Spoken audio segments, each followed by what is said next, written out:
Hello, and welcome to Introducing Me. I'm your host, Sarah. I started this podcast to get to know other people and lifestyles while discovering more about myself. Each episode, I will give a new guest a chance to discuss their background, culture, interests, or whatever they want to talk about to help increase all of our own worldviews. Today, I would like to introduce you to James Roberts. As a small child, he was told that he shouldn't be able to walk, and now he's a two-time Paralympic athlete. He's a performance and success coach, an author, and a host of the Mindset Athlete podcast. And he's got a lot more going on than just that. So I'm excited to have him here and tell him more about his story and what he's up to. So thank you so much, James. Why don't you go ahead and tell the audience a little bit more about your story? Oh, fill in the gaps.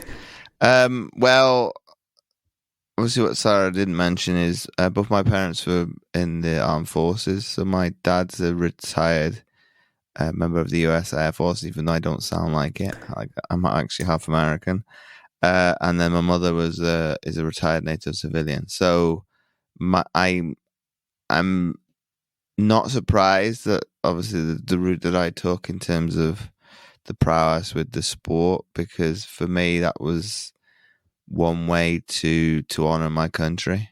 Because of the disability, I wanted to go in the armed forces myself. My family's like, yeah, we're happy that you're disabled, that you couldn't do that just because of the risks of it. So for me, it was very, very harmonious and very honoring to be able to do it for over a decade, because of all the active service members I've had in my family on both sides. That was as close as I was going to get.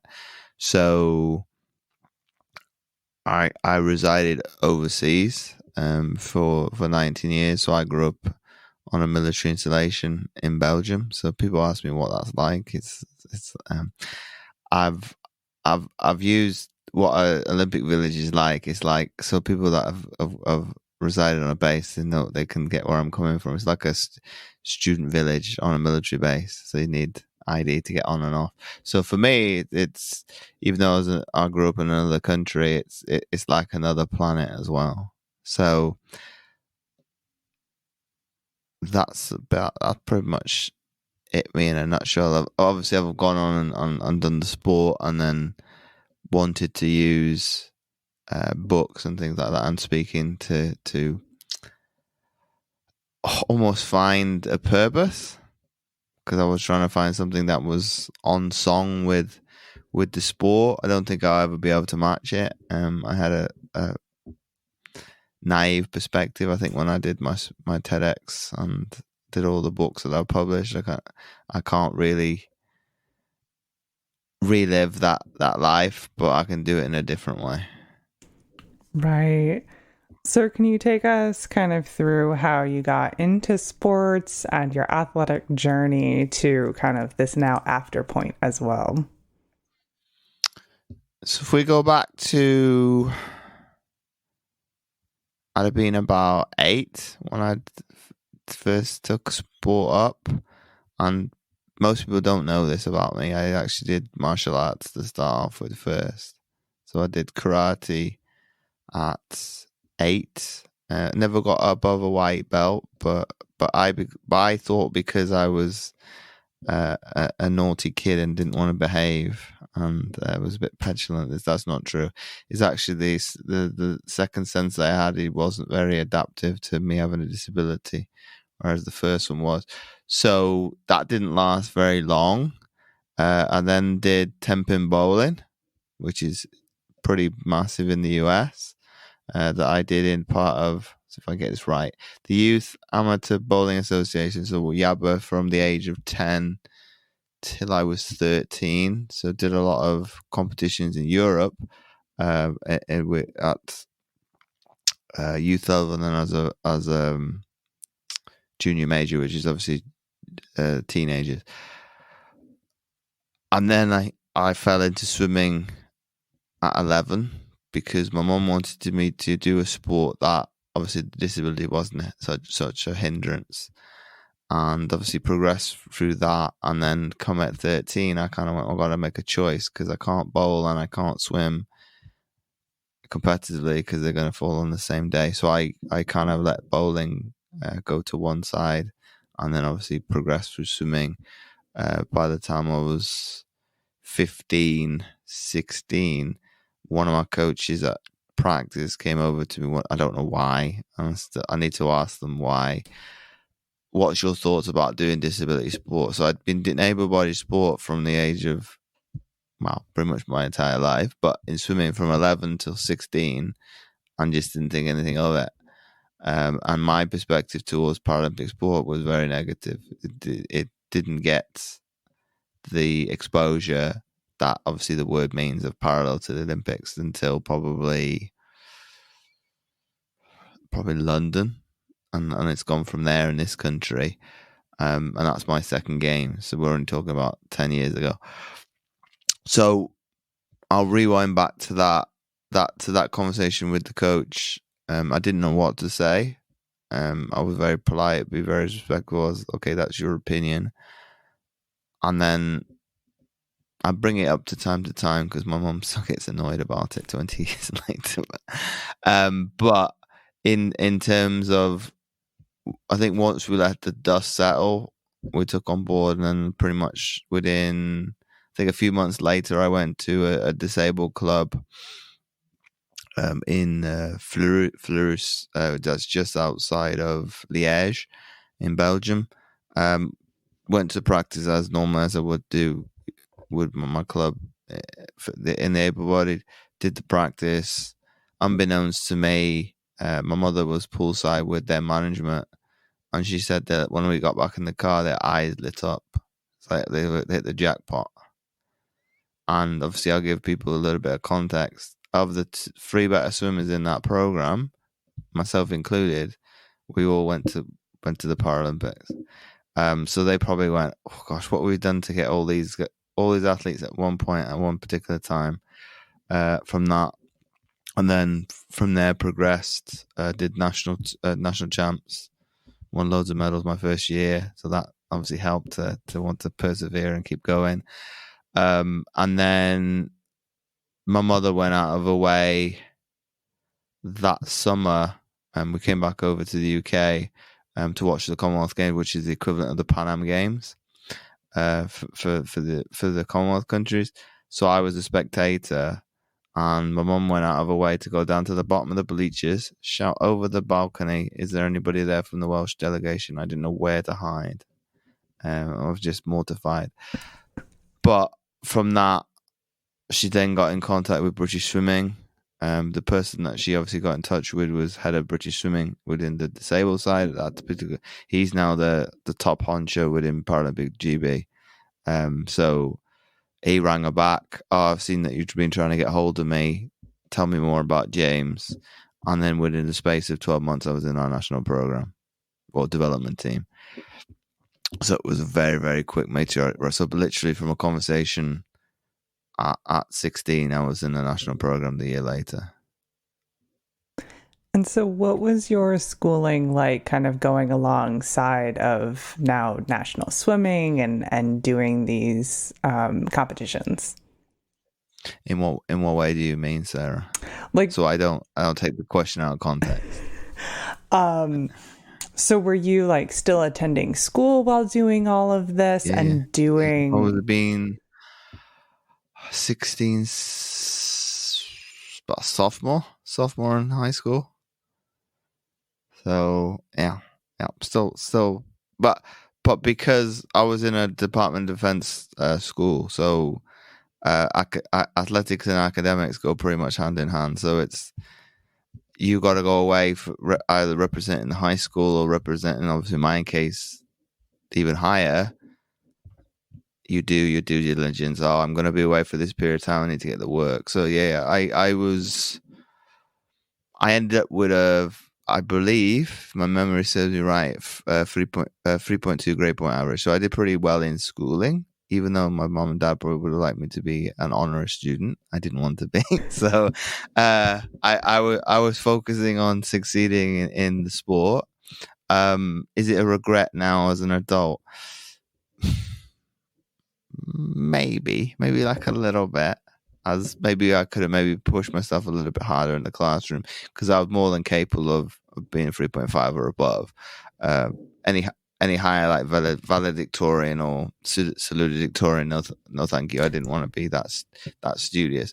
But yeah, literally balancing the two hand in hand. Of it probably wasn't too difficult because a lot of our training camps were in the vacation period anyway. So be it we would train as a squad probably in the summer, Easter break. I can't think of any other holidays, but as in there'd literally be, there were probably times that I think one training camp that I can think of, I was on. I had 2 weeks, but the rest of the UK only had a week. So I was over here on. This is actually a funny story as well. I was actually over in the UK because my aunt and uncle lived out in the London area. So I flew up from London to a training camp in the northeast of the country in Newcastle. And because I lived in Belgium, they were expecting a flight from Belgium to land in Newcastle. Oh, James isn't arrived. I think it'd been and gone. And then I came through the arrivals. I was like, I'm sure I told you. I emailed that we're going to be flying up from London Heathrow. If you missed the email, I apologize. But I'd have made that pretty clear where I was coming from. To make it not be. So I think they brought it up as like, oh, we thought you were coming from here. Like, well, to let you know, to probably reconfirm that. So it wasn't too much of a challenge in high school because all those plans were in place for just regular athletics because obviously we were all over Europe, be it. Team could be in the Netherlands one week, be in Germany the next. So there were times, depending on the travel, you were going to miss maybe a day or 2 days of school. So for me, it was literally, well, that's the procedures that you're supposed to do. You're going to be away from school. You do whatever is necessary to get the work ahead of time. And the work that you're going to miss, obviously, you need to catch up. And that's it. So literally, it was probably a blessing in disguise. But when I did go to university, the actual time management stuff was there mostly. I just had to cement it a little bit better to, well, it's no longer a 9 to 3:30 schedule. It's 9 o'clock till 6 o'clock in the evening. And then I got to train somewhere around that as well. So those formative years at university are probably more difficult because it's like, well, I've got nobody telling me to study. Well, not telling me, but as in instructing me to do it, to revise. I've got to do it off my own back if I want to be successful in the further education that I went in. So what was university like for you? Like, what degrees did you get, and were you still competing alongside that? I did my undergraduate in sports science. Yes, very much. That was my undergraduate. Was probably in the very, very, very successful part of my sporting career. That's when I did my first Paralympics, all my world championships, and then would have been the start of sitting volleyball as well. So it was very much, I won't say a turbulent time, but as in I had to do a lot of. That was when I was away a lot because sometimes it was good. I think my second year at university, I needed to get away, so that training camp was very useful to be able to spend 2 weeks in Spain and not have to worry about lectures for a few weeks. I needed that break because the pressures of that particular year, I didn't like one of my lecturers or how he taught, and the subject didn't help either. But that particular time away, it was like, yes, it's come. There's a little bit of, I can put the books down, focus on training 100%. And then obviously when it's downtime, I need to obviously do assignments and things like that. So in terms of university, I did I did JUCO as well. So my first official year in university was the same season of going to my first Paralympics. So that was probably a blessing in disguise, because I'd done the formative years in JUCO, and it's a little bit harder the first year, but it's literally the stuff I'd already seen. So the university allowed me to up sticks and move down to the outskirts of London and go full time, with no guarantee of me even making the team. So I owe them an enormous amount of gratitude even to this day, to kind of go, that's a lot of faith to put into one individual, and there's no guarantee whatsoever that it's going to come to fruition. So they backed me, that I only had to come back from my exams, my final exams, and a group project. So if, in this day and age, I probably wouldn't have to come back for that. I'd do it remotely and literally be on screen and just talk through a computer. And then maybe even with exams, could have potentially have done that remotely as well. So other than that, I'm pretty much there all the time. The only turbulent one was probably I went as a swimmer, and I was dropped within the space of, went to university in the October of 2005 and was dropped by the Christmas. Other than that, it was pretty plain sailing. Of I do recant, and I don't say it in my media bio, but as in, for me, after that Christmas, I thought I was going to be coming back as a regular student, and I was preparing myself mentally as well. What's that going to look like? Because I've never not had sports at the back of my mind or at the front of it. So for me, it was like this weird feeling as well. I'm going to get to experience what it is to be like a university college student, and then there's no work. So that was, for me, was very odd, because I'd only seen it in movies. So it was like, well, do I want to be like that? Do I want to be the stereotypical college student? Because up to that point, I've been a student athlete, and I put the athlete probably before it, the student. So unbeknownst to me, there was rumblings behind the scenes. My mum had spoken to our performance director about what was happening with British swimming, and he said, "Oh, let me take care of it, and I'll come up with some ideas." He rang me 2 days before we were going to break up for Christmas break. What's your thoughts about doing rowing? Don't know. Don't know what to think. It wasn't a phone call out of the blue. I probably speak to him fairly often, but for that one, as this is the new sport, I was like, can I speak it over with my mother? And this is obviously the beginning of my TEDx talk. Of, she doesn't remember it to these exact words, but I do. You could be very, very good, or absolutely useless. So I ran with what she said and kind of went, well, if I'm not good at that sport, I'll do something else. If I'm good at that sport, that's the one I'm going to be parachuted in, and that's the way we're going to go. So I agreed to come in, I think it was the January when I came back from Christmas break, to try out this new sport. Because I'd seen it on the TV, probably the Olympics, and then the Oxford-Cambridge boat races, probably the most famous worldwide. So I knew what rowing was, but I was like, well, I've never been in a boat ever, and the only person I've got in my family that has is my aunt. That's it. So went down to do the training session, taught the basics, taught the technique, and I was a natural. And the next thing they said, "Oh, let's go on the water now." It's like, I didn't sign up to that. I said I'd try it.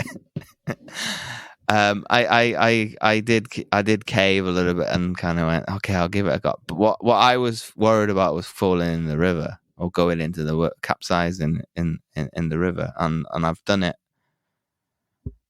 twice in a 4-year career. It's not very warm. One I did it in, it was like June, July, so that one wasn't too cold, but obviously it was windy, and when you're damp, it's not pleasant. And then the other time I capsized would have been, did I do it? About October. That was cold, and I couldn't get my leg out of the boat, so that I was probably that close to hypothermia, because they had to get the safety launch and literally full throttle all the way back to the training base. So I didn't catch hypothermia. So that one was I didn't panic when I was in the water. That's probably through the 8 years that I swam in the swimming pool. I was like, well, just relax. You're underwater. I spent 8 years in a swimming pool through choice. It's not the same temperature, but don't freak out. And then I just got above the surface and I was all right. But being in the water, I think I'll probably be in the water about, I don't know, maybe 5-10 minutes, but it felt longer at the time. I ended up hitting the stanchion of a bridge because I thought I was further into the river than I thought I was, and I hit it and I went over. So I can joke about it now, but once I got back to the dorms, I rang my mum up and said, I've nearly drowned. And she did speak to me like a few weeks later. She said, do you realize what you said? Not at the time, because I probably would have thought about it in terms of that's pretty horrific scenario to paint into somebody's picture. As well. I didn't drown because I'm a good swimmer, but I could have done if I'd have panicked. But coming back to the original one, I went from strength to strength. That capsize is probably my last season in the sport, and then the one before was the season before. So I didn't capsize. I probably made a good thing that I didn't, because if I'd have done it early doors, I'd have said, "Nah, this isn't for me. It's not particularly pleasant." But I thoroughly enjoyed the 4 years that I did in rowing. It probably helped that I had loads of backing, and I think one of the sports you get to see every season of that nature's got to give. So I think it even though obviously October till January is maybe even Feb is not particularly nice, it is pretty peaceful out there. It's pretty nice to be able to soak up every aspect of what the weather's got to throw at you. Yeah, definitely. And to hear as a professional swimmer, to then be like, not sure I want to go in the water while rowing, but it makes sense with the temperature. Oh yeah, but it's the temperature difference between swimming pools, probably 70 degrees Fahrenheit, maybe a little bit warmer. Competitive one be a bit cooler than that. Water temperature, because the water's coming down from the mountains, probably cold. I've trained on a river that's colder than that up here, and the person thought when I was doing kayaking, I nearly went in. I managed to go up to my elbow in water. I was like, "Yep, we're not going in today." But that was really, really, really cold. But that's coming from the highest mountain in Wales, so I'm not surprised that river's probably about, I don't know, between 5 and 10 degrees Celsius, which is about 40, 45, 50 degrees. This is a big difference, 20 degrees. So that was probably my thought process, as this is relatively nice because you don't have to wear much clothing in a swimming pool, versus, say, if I said the winter, I'm probably wearing about 2, if not 3 layers of clothing. And that's maybe to be precautious if it's windy and it's wet, because then you're going to have to strip down and have another set of clothing and go out again.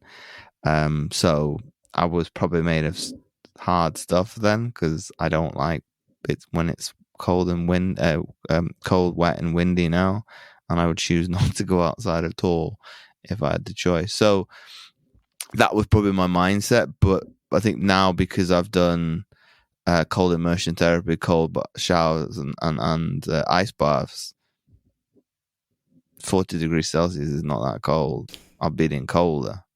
So, and people have seen my videos of that, they're kind of going, "You're nuts." It's like, well, yeah, I would agree with that a little bit, but what it enables the body to be able to do across the board, from mental health to recovery to all sorts of things, is amazing.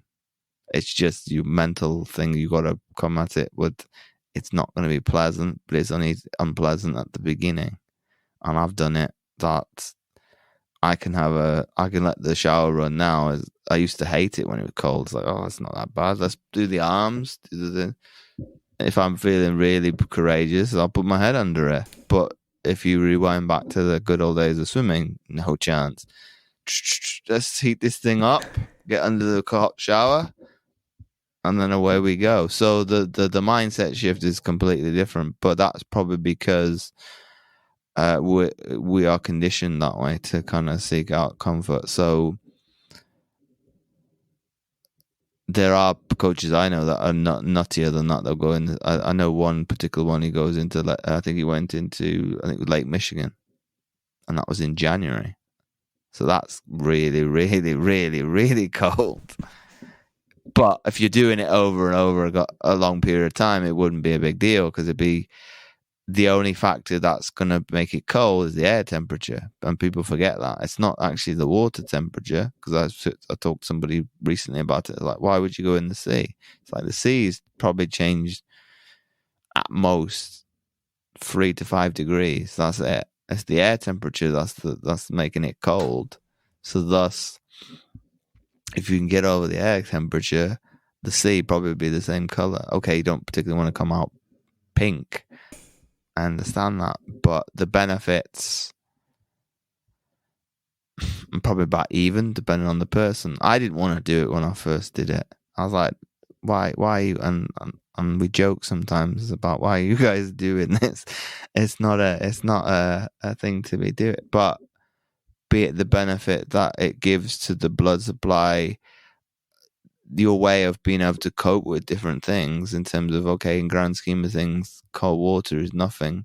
And if you're able to overcome that adversity, your problems, you were able to reframe them a lot better as, okay, what's the scenario to work around it? So it's something that I probably wish I would have found a lot sooner than in my mid-30s to kind of go. I know about hot and cold therapy as an athlete, because we literally told to ice, and it's almost like a hot water bottle, and I still do that technique now to this day of something that's not quite right. Okay, we'll do 30 seconds of hot, 30 seconds of cold. The skin doesn't like it, but as in it flushes everything out quite. So that one, as a coach now, I say, well, you've got your levels in which you can take it. Obviously, the ice bath is probably the most difficult, but the hot and cold therapy of using ice cubes and a hot water bottle, you could put a hoodie between you and that stuff, and it would be not as potent. And then you've got obviously splashing water in your face, and then hot and cold shower, and then those other techniques as a result. But as in the one that's going to have the most impact is the ice bath. But people are kind of going, well, why would I do that? It's like, but because I've got that background in performance, it's like, well, if you're going to tell me it's going to improve this, and this, okay, I'll suck it up and I'll get on with it. Yes. Now, can you share a little bit about what your Paralympic experiences were like? Okay. That's a not easy question. Well, my Paralympic experience, like the first one,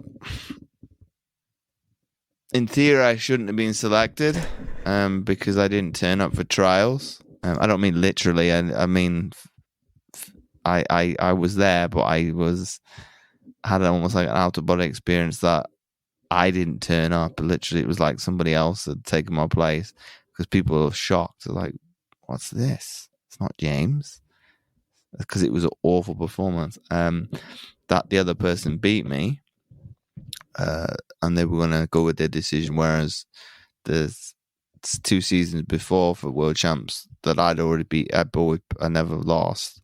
It was never an open and shut case. It was, we'll give the other person a second chance. And because I had a good support network, they're kind of going, well, okay, we're going to take you to court if you don't do that, because those things are not unjust. So I was given the ultimatum of I had to move up to the outskirts of London. They wanted me to do it the next day. I didn't do that, but as in I was going to throw away my university education, and people were like, no, pump the brakes. Come on, you do realize the gravitas of that decision. I didn't at the time. I do now. It's major. It's like, gosh, that's a very stupid decision, James. If you'd have made it. but that's I think that's the hold that professional sports has over people to make kind of rash decisions. Whereas if you got people that care about it, they kind of go, well, okay, what contingency plans can we make? So the university jumped aboard that plan. Sport Wales, Disability Sport Wales, what can we do to facilitate you that move? It probably took a little bit longer than I'd expected. I think it was, the trials would have been like end of March of that year, and I moved after Easter. So I was in my dorms for about 2 weeks. I was like, oh, I'm going to make this move. And when I moved up, they were surprised I was there. I was like, well, that's when we agreed I was going to be here. And then once I was under their eyes, they could see that our James does really, really care. He's really committed, because I've got this persona that is kind of blasé. It really comes across, it's quite laid back, so it comes across very badly with people that don't know me. It's like, well, he doesn't care. It's like, well, if I didn't care, I wouldn't do that to my body, because it's psychotic. So the other guy got injured, and I literally went, you open a door for me, I'm going to close it right behind me. It's like, bye-bye. And he didn't get a look in, so I got selected. So the experience as a whole,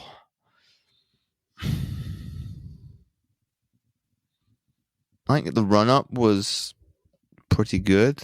I think the only thing I can remember off the top of my head, the teammate was like, because about 100 days to go to the games, and he went, are you not excited? No. I'm going to paraphrase Kobe Bryant now, job's not finished. So literally that's obviously in my mind, anything can go wrong between day 100 to day 0. I could get hurt, whatever, you could get hurt. I'm not going to rest on my laurels that whatever we deliver now is going to be good enough on the day. So, and that's obviously Kobe Bryant's, I don't know which playoff series that is from, but obviously they were up 2-0, Lakers were up 2-0, and it's like, job's not finished. I think it was the NBA Finals as well. But for me, that 100 days, I think on reflection now, 15 years later, I probably didn't enjoy the journey as much as I probably could have, because I was obsessed of looking at every minute detail, and I still do it to this day, that people kind of going, well, why are you so critical? I was like, well, I've got over a decade of literally looking at a microcosm of marginal gains. And there's another athlete that wrote about that on LinkedIn. It's like, this is what's wrong with people, that they focus on this 1%. Should be more bothered about the other 99% of actually enjoying what they're doing. And I was very happy that my family could make it out. This mum and aunt went. They made a holiday out of it as well. So they went to go see the Terracotta Warriors. They went to Shanghai to see my second cousin that was working for their Chamber of Commerce. So they not just going to Beijing. They went to China to see a little bit more as well. So for me, I was obviously going to do a job. So the only thing I've got from pictures is I went to the Tiananmen Square. I didn't go into the Forbidden City, but that's about all I got to see. And then the day we were allowed to supposedly see our family, we had a team meeting. So I was meant to go to the Great Wall of China with my family, and we couldn't. So I was like, oh, I'm going to have to cancel because we've got a team. I don't know why we couldn't have a team meeting whenever, but it was like a debrief. So the experience as a whole, for it being my first games, I'm happy it wasn't London, because there was less pressure. There's not as much scrutiny from our press is ruthless when you don't perform. So what we portrayed as a crew externally was, hey, we make the final and that'll be good enough. Internally, obviously, we wanted the medal, but the press, hey, you can know this. And then and to give some people a little bit of heads up, I can see why I was the most relaxed I've been in my entire career. I was most relaxed in a final of probably the highest you're going to get in disabled sport. than I've been in my entire career, and I couldn't put a finger on it. But because of probably, lying to the media to say that, hey, our expectations in the final and we'd be happy, it probably made it as well. We've done what we said we were going to do. Anybody out of these 6 crews, if they get it right on the day, can win. Okay, that's not true, but as in you've got an outside chance, and obviously end up finishing 5th. People can't see this. We lost to the 4th place crew by point. I think it changed the time from what it was on the scoreboard to the official timesheet afterwards. So I think it was it's literally probably my thumb length that we lost by. But they botched their start because our race plan, I was instructed by the coach, stay with the Italians. Okay, what do I do now when they're behind us? Literally got left in the blocks. I went, for a split second, there's our race plan gone out the window. What do I do now? Because we were in lane 1, cut off from the entire field, because you're not supposed to what would be how would I describe it? Not supposed to look. I used to do it from time to time, look outside the boat. But as in, if you would focus too much on other people, you're not really concentrating on what you're doing. So to be chased down by the Italians and lose by that margin, they'd probably be kicking themselves more than us. I wasn't happy the next day because all the other crews had got medals. I was thinking, got nothing really to show for this game. I've got loads upstairs to recant the experience. And then because our competition was only 3 days, I got to see all the others and support other sports. So I went to see swimming. I bumped into an old adversary from the French team, and my French was still not too bad. He's like, he recognized me. I didn't recognize him. And he went, what, you swimming? It's like, no, I'm doing it. I'm in another sport and I've already finished. I'm just here to I wanted to see the inside the water cube, and we had to do this as an exercise as juniors in the British swimmer visualizing. It's like, okay, I told this visualization, let's see what it actually finishes. I couldn't do it as an exercise as a 16-year-old. I fell asleep. But let's see the inside of this finished building and see what all the hype is about. It's an impressive building. So I'm lucky that I've not only gone into a summer games one, I've technically gone into it's the curling venue for the last winter games as well. So I've been in a winter one without actually going. So I went to swimming. I went to wheelchair rugby, so murder ball. That was an amazing atmosphere because it was very short. And so the Brits play the Australians, so got to meet a lot of the family. And that was an amazing experience. Went to wheelchair basketball, so the bronze medal match between GB and the US, and then Australia and Canada.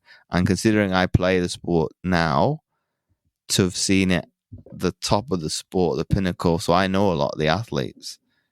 And there's still a few of the British guys are still competing. So people are like, how do you know so and so? It's like, I've known them since. For the last, so one, I think he's going to be coming to retirement soon, but I've known him for 15 years. And I was with the Australians supporters. I think they might have been in the team because they were going back to the village. I asked the British basketball team, can I get a ride with you guys back to the village? Because I don't know where the buses are for the spectators. It's like, sure, James, you can come on. But the Australians, they were joking with them. But no, the Australians can't come on the bus because the Australians they win it. I know the Brits got the bronze. I can't remember. And then what else did I go see? So that's what I wanted to do in the games. Is like, I'm only here we're only here for 2 days, but we're only competing for 3 days, but we're here for 2 weeks. So let me lap up and be able to immerse, obviously, with the sport I did. Rugby, obviously, is an amazing sport to watch when it's close. And then basketball, I've always had my family, my dad's family is from Kentucky, so it's a religion. So I've always had it's close to my heart. And people do ask, well, if you'd have found wheelchair basketball sooner, would you have done that? I was like, yes. But I might not be speaking to you today if I'd have made that choice 25 years ago. Mm-hmm. And then London, as an experience, it was amazing to compete at home, on home soil. It far exuded my expectations of the games because that's the other one I went to. I went to the Bird's Nest to watch some of the athletics, but my family had go to some of the events, and they were talking about rent-a-crowd. I was like, no, there's no way they're marching people in and out of the stadiums. And did exactly that, the Chinese. So make it better for the cameras. So when I saw it for myself, I was like, well, London's going to struggle to do that because you can't make people do that.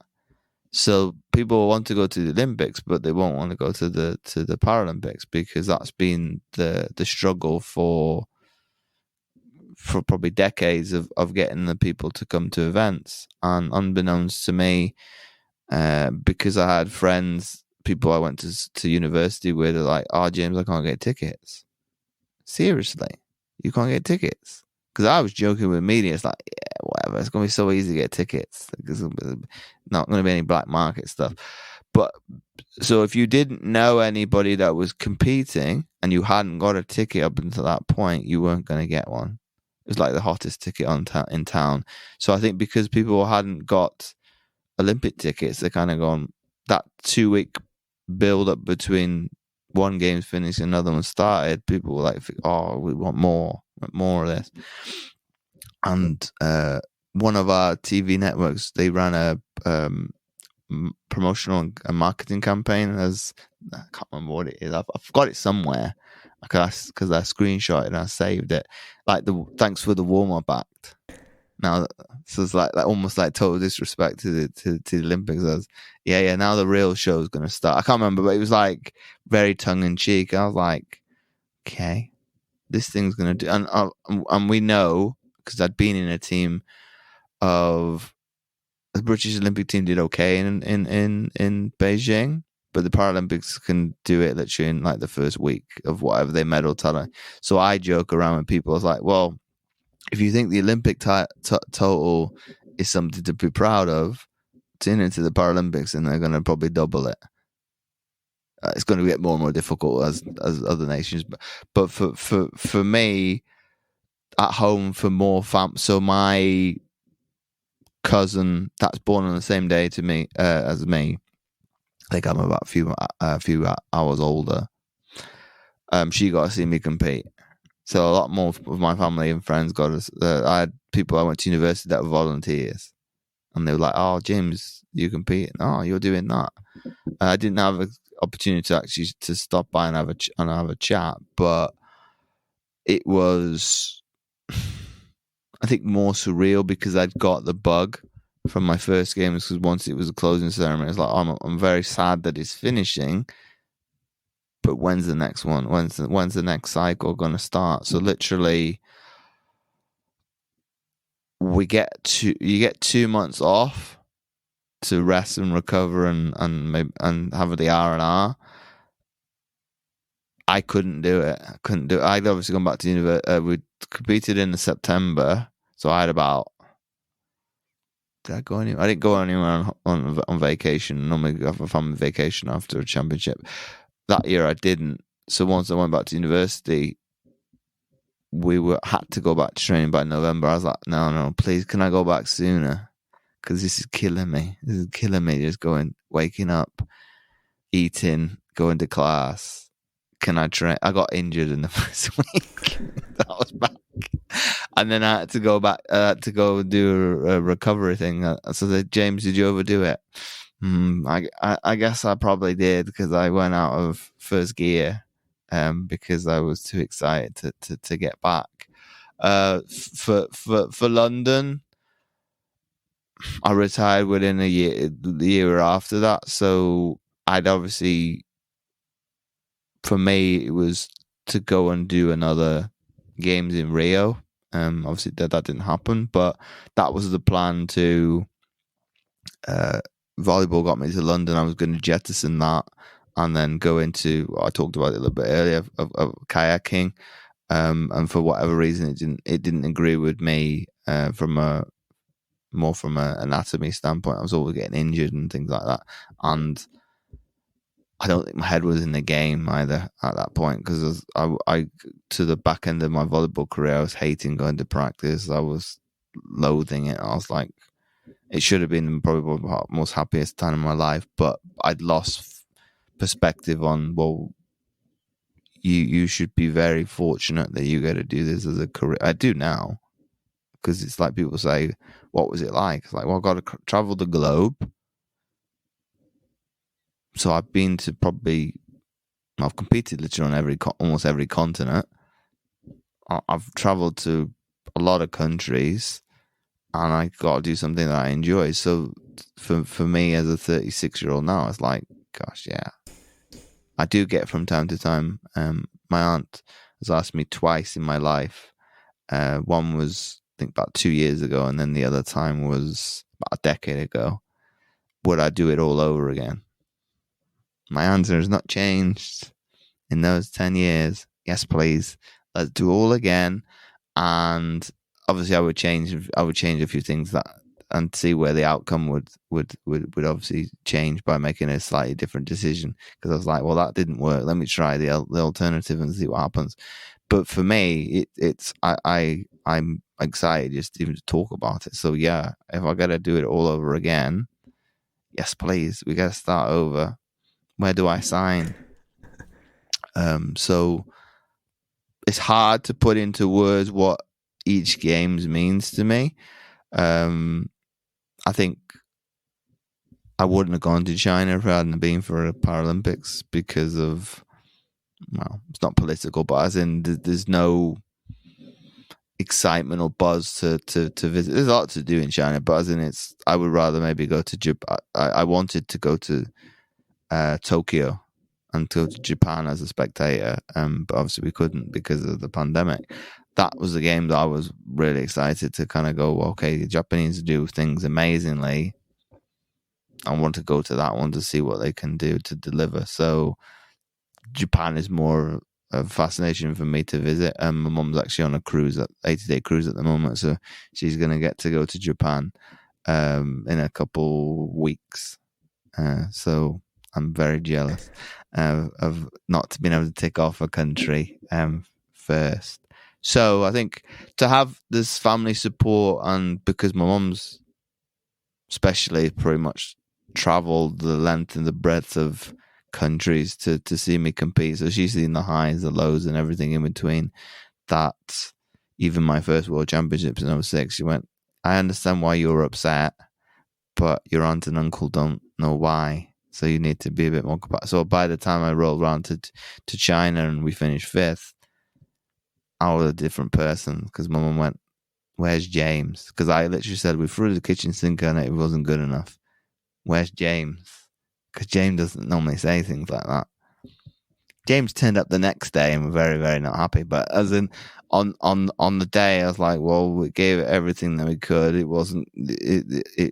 We've done all the prep work. We've done everything that we could, and it wasn't for whatever reason.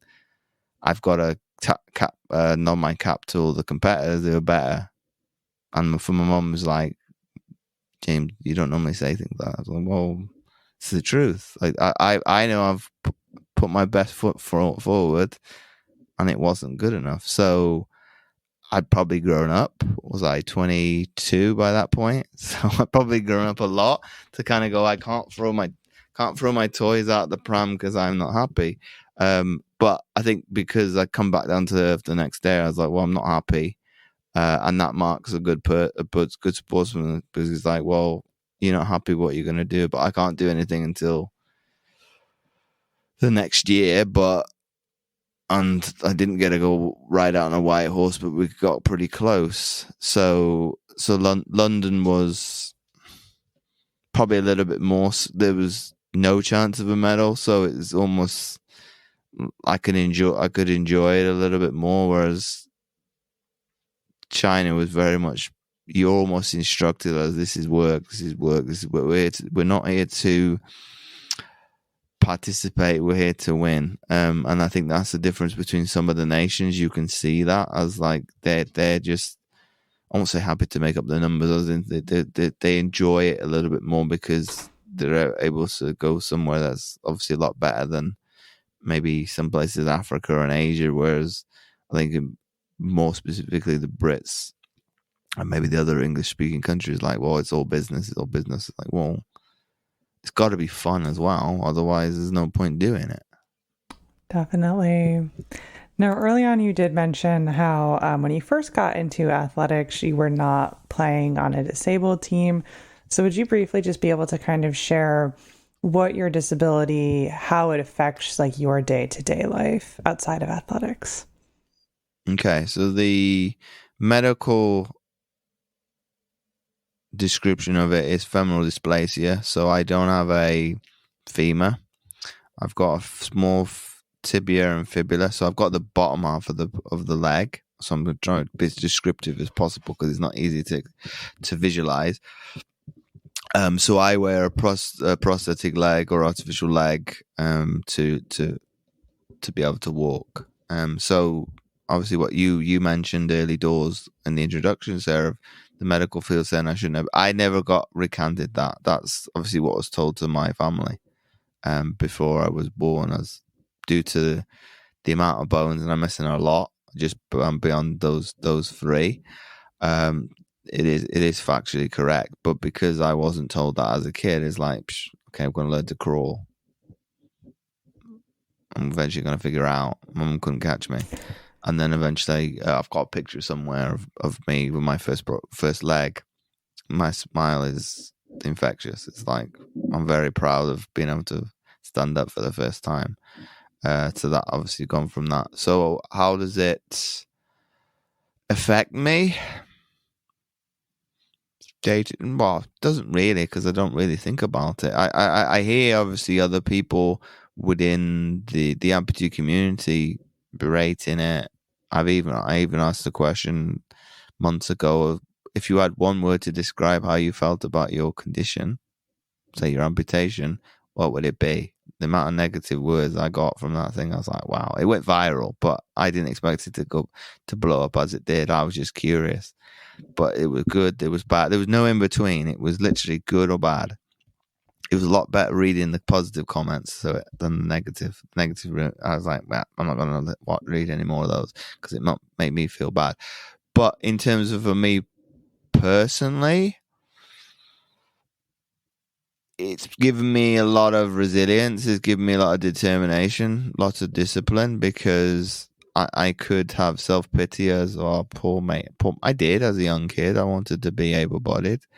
But as a result of having the disability, it's opened doors. It's given me a platform, and it's enabled me to do a lot more things than potentially, if I had two legs, I might have been able to. I'm not going to say that I wouldn't have got to the same level. We'll never know.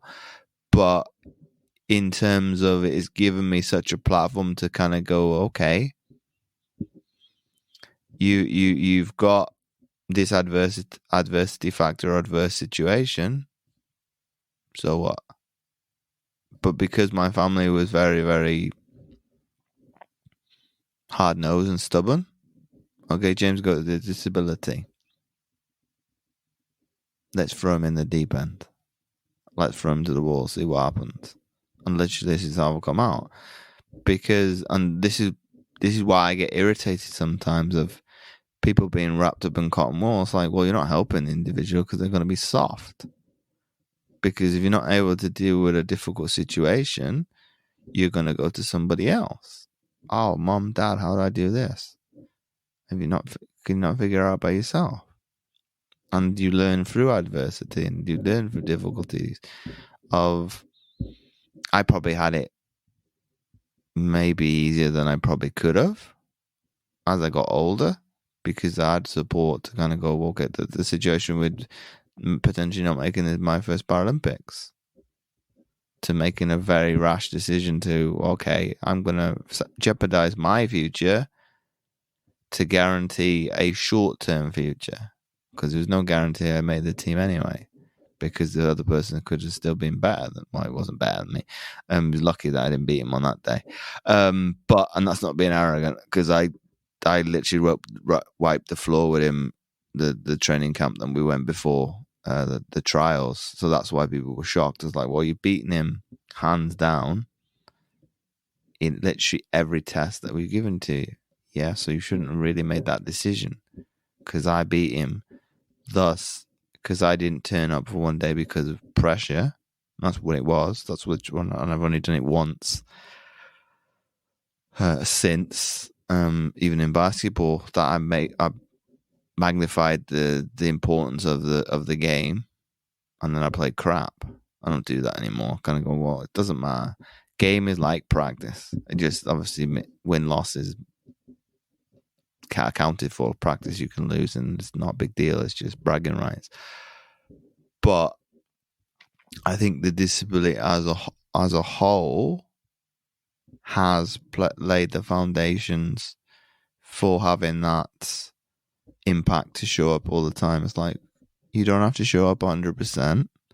It can be shown up in a different way. If for whatever reason you're lowered in your energy levels, you don't do video. Write a post. Technically I could do a podcast, and it's later in the future. And just to be resourceful to the fact that bad times are going to pass, and it is what you make of it, and the disability isn't going to be one of those things that is a descriptor of me. It's a label at the end of the day. So when other people say, I don't like the word disabled, I don't like the word handicap, I don't care. I'd use even worse things to describe me in terms of, I won't name them, and there are worse names under the sun to recant against having a disability or deformity. That I could use that, and I was like, well, it doesn't describe me. It describes a condition that I've got, but that doesn't define me as a human being. And I think I've got to give massive credit to one of my lecturers for that kind of way of thinking, because he was a sports psychologist. He went, when I see you, and it's actually a podcast if people want to go listen, that I'm talking about with Stephen Melieu, is I view as James the academic, I view you James the athlete, James what are the other three?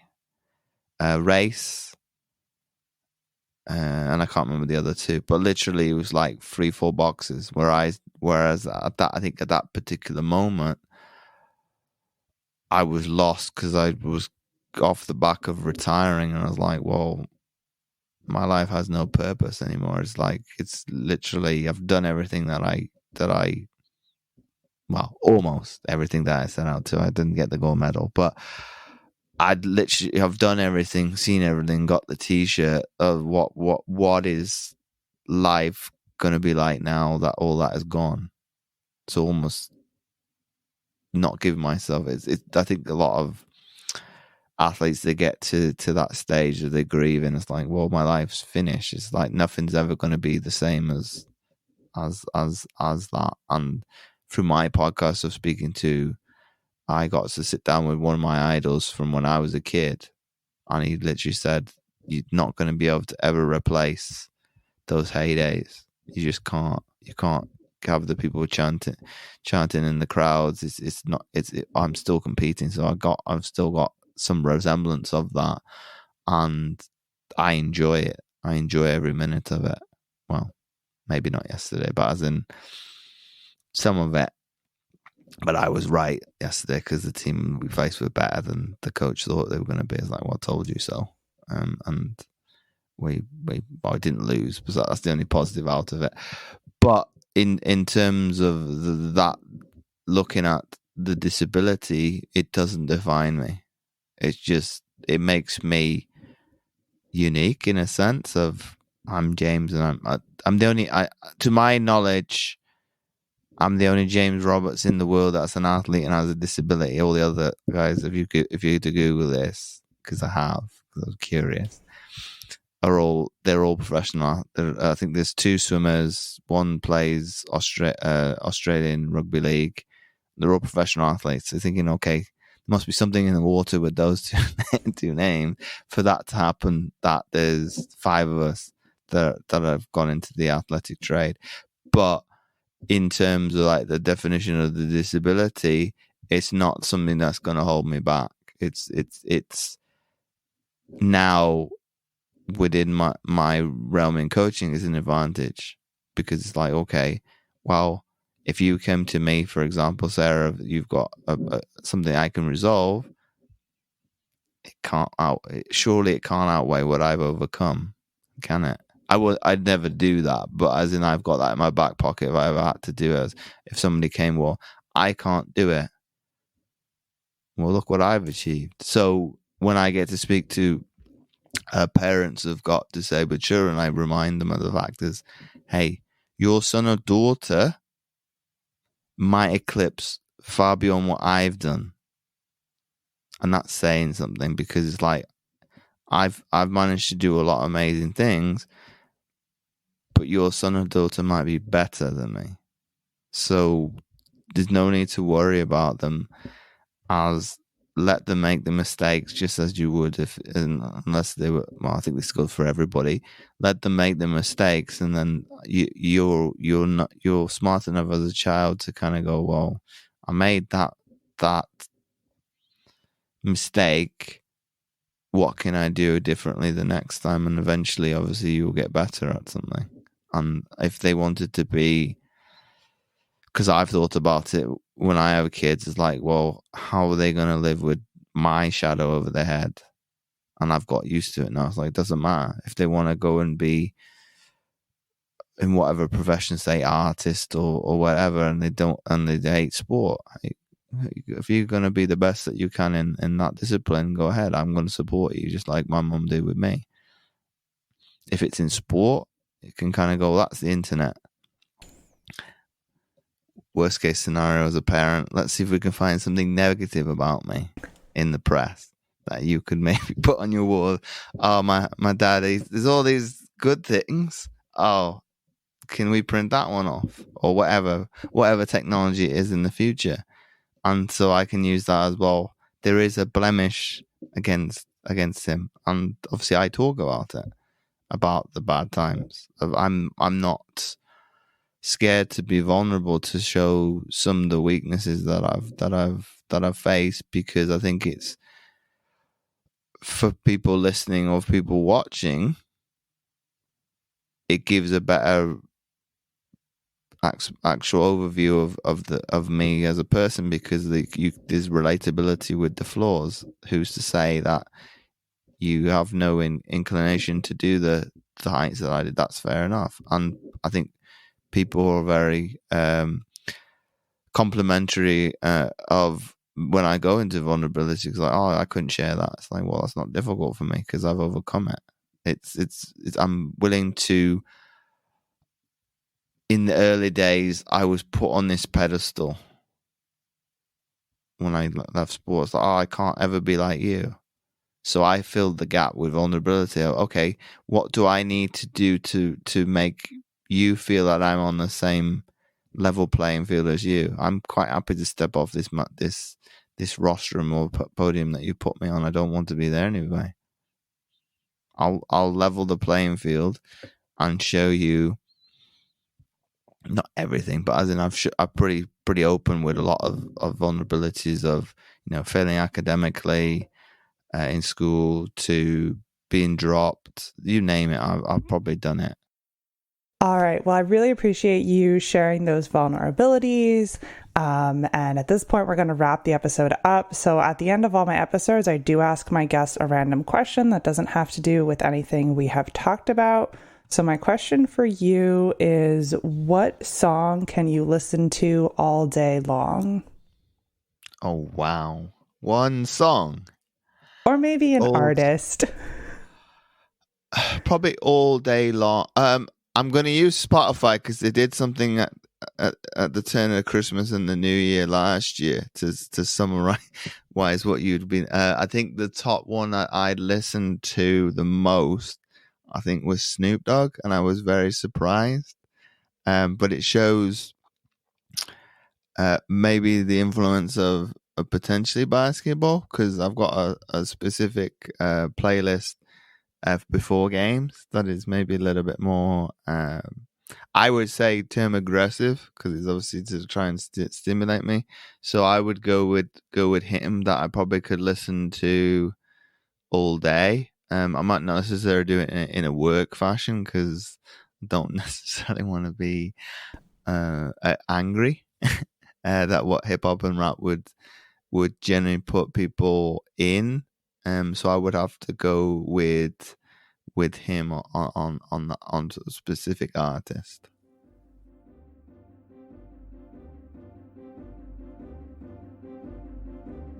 All right, that brings this episode to a close. So, of course, I'll be leaving James's website in the description. That will bring you to his podcast, his coaching, and all the good things that he's got going on. And I will also be leaving links for some of his social media. So if you'd like to connect with him and go follow him, feel free to check those links out. And if you'd like to connect with the podcast, our website is in the description as well. It, of course, brings you to our social media. We're on Instagram, LinkedIn, and Facebook. So feel free to go follow those pages. I always appreciate that support. And if you'd like to support the podcast monetarily, there is a link to do that in the description as well. And if you would like to be a guest, my email is there, and I always look forward to people reaching out and sharing their stories as well. So thank you so much, James, for spending time with me today, and to my listeners for taking the time out of your day to hear a new story. Until next time, bye. Bye.